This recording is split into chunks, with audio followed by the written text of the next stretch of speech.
And it's something that we see a lot in culture. We see, and not just men rights activists, there's a lot of men out there who actually believe if they act nice and put on a nice mask, the woman will be with them. This is where we come with the term friend zone, which is something men rights activists fight a lot.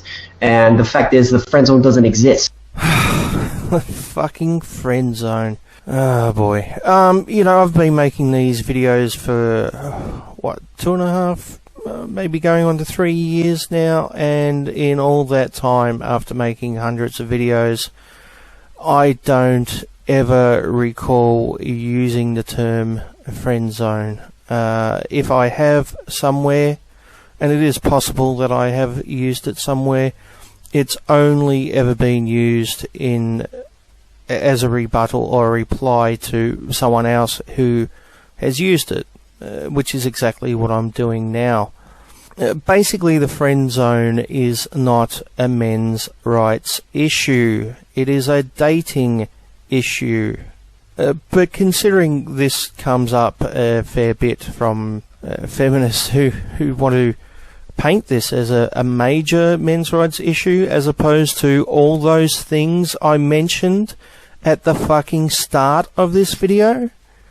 Sorry, I'm getting a little bit annoyed that, those important issues are being dismissed for absolute bullshit once again. But alright, let's fucking talk about the friend zone then, since it's come up. The way I see it, there are two types of friend zone. The first one is where a guy has a crush on a girl, and he maybe is a bit shy, lacking confidence, and he tries to get in her good graces. He tries to get her attention and her affection by doing things for her. And this isn't restricted to only males, of course. There are many females who have crushes on males and do the same thing. This particular one is a fairly common trope in movies and TV shows. And I should point out, in this first scenario, the female is totally, or the male, depending on the circumstance, is totally unaware of the intentions of the other person. And, this is often the case, particularly when people are younger. They miss signals from the opposite sex. I know when I was particularly younger, I was somewhat blind to signals which, to the person sending them were pretty obvious, but to me they were, non-existent. And I'm sure the opposite's been true as well. But this is a fairly harmless scenario. It's just really a matter of lack of communication and lack of confidence. And my advice to anyone in this situation would be to be upfront and honest, and to express how you feel, and to go on from there. Really, if you're waiting around for someone to give you attention or affection, and they're unaware of how you feel, really you're wasting your time. You're better putting your cards on the table and being honest, and either they will want to give you love and affection, or they won't, in which case you're better off spending your time finding someone who will. Just a bit of advice there. But the second scenario is somewhat different. And I guess the best way for me to sum that up is to relate a personal experience, which I witnessed about 4 or 5 years ago. I was invited out to a friend's birthday. She was holding it at a pub in the city, which had some live bands and things like that. And she'd invited a number of her friends, including this particular female.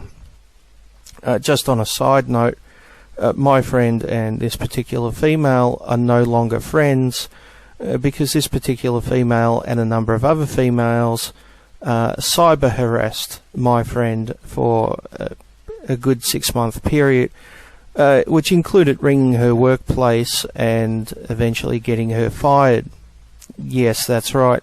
Cyber harassment and real life harassment surprisingly isn't something just done by men to women. It's often done by women to other women, and women to men, and men to men. But back to the particular topic, which is friend zone. So she invited her friend, and her female friend came with a male friend of hers. And it was kind of sad and pathetic to watch this guy. I mean, I felt sorry for him, but he obviously worshipped the ground that this woman walked on. He had driven her in, he bought all her drinks all night, he would hand deliver them to her table, he waited on her hand and foot, he looked at her like she was a fucking goddess. And trust me, she's not in any way, she's actually a cunt. But he just worshipped her, and it was pathetic and sad. He just lacked so much confidence, and she obviously didn't give two shits about him. She barely looked at him the whole night. She treated him as if he was some kind of subhuman servant. Now, this is not fucking healthy. It's particularly bad human behaviour, not only on her behalf, but also on his. I mean, lacking that much confidence is obviously a major hurdle in your life. And I think the behaviour that they both displayed is a fairly common human behaviour. I mean, taking advantage of another person is unfortunately somewhat human nature, and not just for women, let me stress, but there's plenty of men who do exactly the same thing. And also lacking confidence and being taken advantage of is unfortunately a large part of human nature. And there's both many men and women out there who put themselves in that situation. So you could class this guy as being friend-zoned, I guess. This is the more insidious version of the friend zone, which I think is what mainly gets criticised on the internet, as opposed to the previous scenario I put forward. I think that the previous scenario was fairly harmless. I think this particular one is extremely toxic and should be avoided at all costs. Once again, if you find yourself in that situation, you're better off being upfront and honest, putting your cards on the table. If the person isn't interested, fucking move on, find someone who is, and avoid human garbage. And that's my advice to both males and females, because trust me, there's plenty of scum out there, some of which are female and some of which are male. It's all part of the dating world, unfortunately. But of course, none of this is actually a men's rights issue. It's a dating issue. And it's something which involves both genders. So, saying that this is typical of men's rights activists is both incredibly ignorant and somewhat insulting. Next.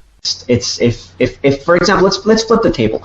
If a man gets asked by a woman, "Hey, do you like me? Want to go out?" and he says no, typically the woman will say, "Okay, fine," and go away. Now, this isn't exactly a fair comparison, is it? Because the social expectation is that men are the ones who do the asking out. It's rare, although more common these days, but still rare that women are the ones who do the asking out. The majority of the cases, it's the men doing it. Now, in this scenario, both males and females have disadvantages. The disadvantage for women is that if they just go out with friends during the night, they're likely to get hit on by numerous guys. The disadvantage for men is that they're the ones that have to take the risk of constantly being rejected every time they approach a woman. Now, if women were to start asking men out equally, which is something I would support and something I'd like to see, then maybe this scenario would be a bit fairer for both genders. But once again, and this is just personal experience, the times that I've been out and have been hit on by a woman or seen a woman hit on one of my friends, they're usually very drunk and less likely to take no as an answer. In fact, saying no to them just seems to make them even more determined, even if you're there with someone else, in other words, a partner. In fact, that in itself can make them more determined, almost as if it's a competition to see if they can get your attention away from the woman you're with. Now, once again, I'm not suggesting that all or the majority of women are like this, but there definitely are some women like this, especially when they're drunk. And those same women are more likely to also grab you on the cock without your permission, which if a man were to do that to a woman, not grab her on the cock, but grab her on any private area, would most likely be considered sexual assault or possibly rape. But we don't seem to hold the same standard when it's done by a drunk woman to a man, do we? Well, guys, I'm out of time again. I was hoping to get through more than what I did in this particular episode, but I guess I ranted a little bit at the start about what exactly an MRA is. But I think that was important to establish exactly what an MRA is. So I'll continue this next episode and hopefully get through the rest of it. But until then, always remember, don't drink the poison Kool-Aid.